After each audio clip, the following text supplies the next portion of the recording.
நம்ம என்ன பண்ணலாம்னா, இந்த இடத்துல நம்ம மீனவர்கள் நம்ம சொந்தங்கள் மீன் பிடிக்க பயன்படுத்தல, இங்க கப்பல் போக்குவரத்து இல்ல, இது எந்த தொந்தரவுலையும் அங்க போட்டலாம். இவன் பாரு போர்ச்சுகல்ல பலூன், கடலுக்குள்ள பலூனை மிதக்க விட்டு அது தயாரிக்கிறான். இது எந்த கேடும் இல்ல, சும்மா பலூனை மிதக்க விட வேண்டியதானே. இங்க வரமாட்டான், இதுக்கு வரமாட்டான். ஐயோ கப்பையா நூலை கடிபிடிச்சு ஆடு வேண்டாம்.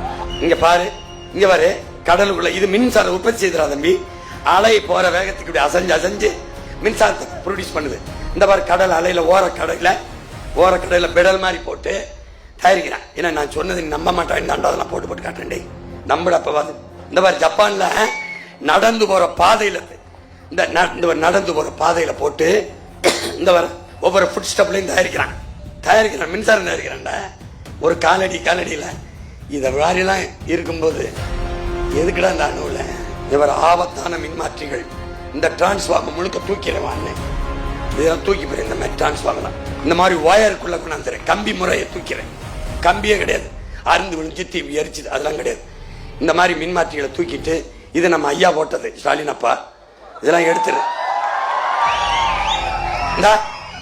இந்த மாதிரி நவீன இந்த மாதிரி கொண்டாந்துறேன். டிரான்ஸ்ஃபார்மர்லாம் எடுத்துட்டு இப்படி பூமிக்குள்ளே கொண்டு போய் இந்த மாதிரி வச்சிருவனுக்கு ஒரு ஆபத்து, வெளில வந்தாலும் ஒன்னும் ஆபத்துக்கள். ஏன் அப்படி கொண்டாரு? ஓ மகன், அதனால கொண்டாரு.